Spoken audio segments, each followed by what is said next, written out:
ஜெய்சங்கர ஹரஹர சங்கர. குரு சிஷ்ய பாவம் அப்படிங்கிறது பாரம்பரியமாக இந்து மதத்துக்கே உள்ள தனிப்பெருமை. மாதா பிதாவுக்கு அப்புறம் தெய்வத்தை விடவும் முன்னதாக குருவை சொல்லி இருக்குது சாஸ்திரத்தில்.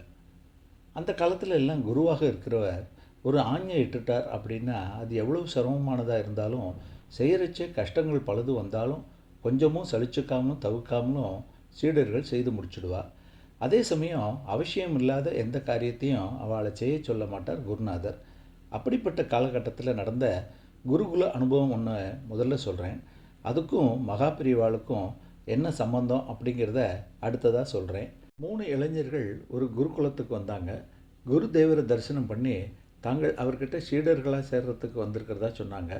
இந்த காலத்தில் பள்ளிக்கூடத்தில் என்ட்ரன்ஸ் எக்ஸாம் இதெல்லாம் எழுத வைக்கிறா இல்லையா, அது அந்த கால குருகுல முறையில் இருந்து தான் வந்தது.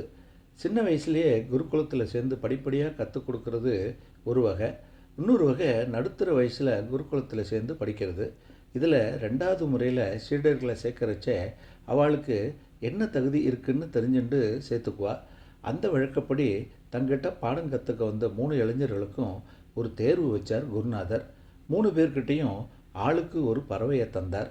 இதை யாரும் பார்க்காத இடத்துல வச்சு கொன்னுட்டு வந்துடுங்கோ அப்படின்னார்.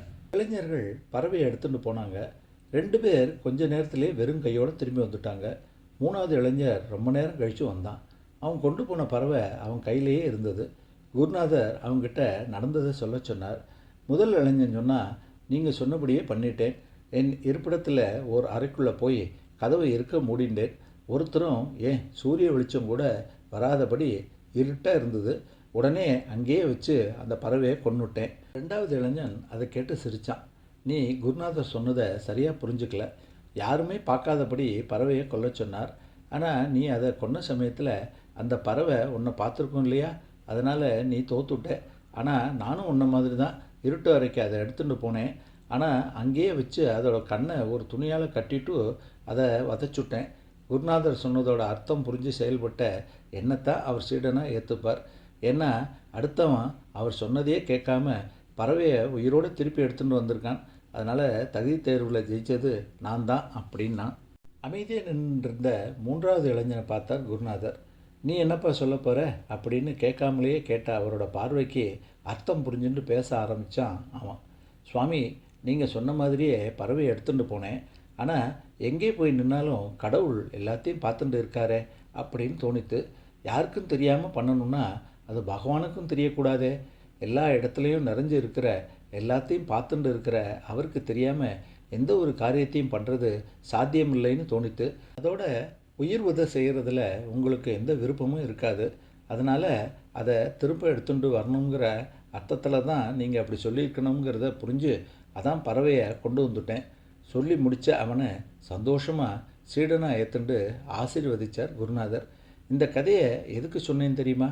உலகத்தில் நாம் எங்கே இருந்தாலும் சரி, பகவானுக்கு தெரியாமல் ஒரு காரியமும் பண்ண முடியாது அப்படிங்கிறத விளக்கத்தான்.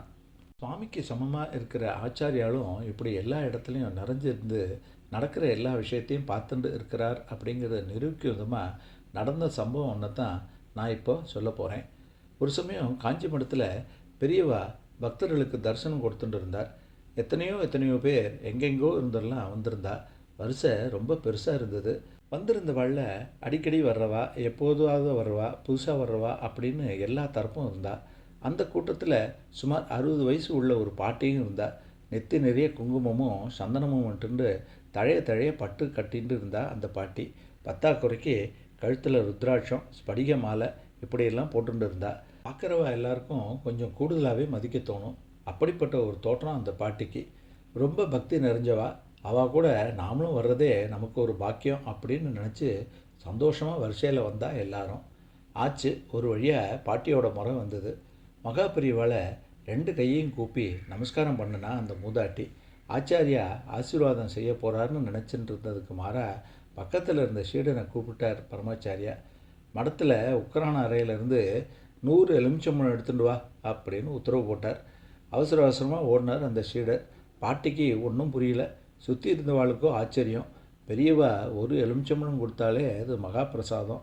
100 எலுமிச்சம்பழம் எடுத்துகிட்டு வர சொல்லியிருக்காருன்னா இந்த பெரியம்மா ஏதோ பாக்கியம் பண்ணியிருக்கணும் அப்படின்னு எல்லாரும் பேசிக்க ஆரம்பித்தா.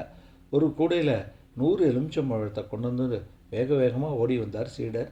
கூடையை அந்த மூதாட்டி பக்கத்தில் வைக்க சொன்னார் ஆச்சாரியா. இந்தா, இதெல்லாம் உனக்கு தான், எடுத்துட்டு போ, நீ செய்கிற காரியத்துக்கு உபயோகமாக இருக்கும் அப்படின்னார். பெரியவா சொல்ல திருன்னு முழிச்சா அந்த வயசான பெண்மணி. ரொம்ப தயங்கி, பெரியவா என்ன சொல்கிறேன்னு புரியல, எனக்கு எதுக்கு இத்தனை எலுமிச்சம்பழம் அப்படின்னு கேட்டார். அதான் காசு வாங்கிட்டு குடும்பத்தை கெடுக்கிறது, உறவை அழிக்கிறது அப்படின்னு எல்லா மாந்திரிக வேலையும் எலுமிச்சம்பழத்தை வச்சுன்னு பண்ணுறியோ இல்லையோ, அதுக்கு இது உனக்கு உபயோகமாக இருக்கும் அப்படின்னு தான் கொடுக்க சொன்னேன் அப்படின்னார். மகா பெரியவா கொஞ்சம் கோபமான குரல்லே சொன்னதும் எல்லாருக்கும் அந்த மூதாட்டியோட மறுமுகம் என்னன்னு அப்போ தான் தெரிஞ்சது. துஷ்டனை கண்ட மாதிரி எல்லாரும் விலகி நின்னா. சட்டுன்னு பெரியவா காலில் விழுந்த அந்த பாட்டி, மன்னிச்சுடுங்க பெரியவா, காசுக்கு ஆசைப்பட்டு யாருக்கும் தெரியாதுன்னு நினச்சி தைரியமாக அத்தனை காரியத்தையும் செஞ்சுட்டேன்.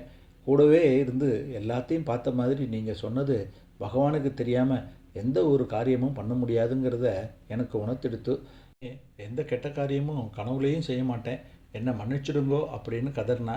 அவள் கண்ணில் இருந்து வழிஞ்ச நீரை அவள் பாவத்தை கழுவிடும்படி அழுதா.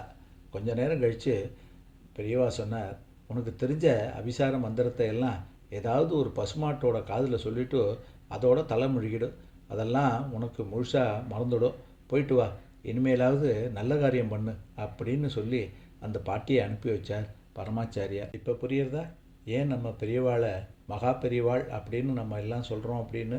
யாருமே செய்ய முடியாத செய்யக்கூடியவா நம்ம மகா பெரியவா. இதை லைக் பண்ணி ஷேர் பண்ணுங்க. மீண்டும் ஒரு சிறந்த பதிவில் உங்களை சந்திக்கிறேன். ஜெய் ஜெய் சங்கர, ஹரஹர சங்கரா.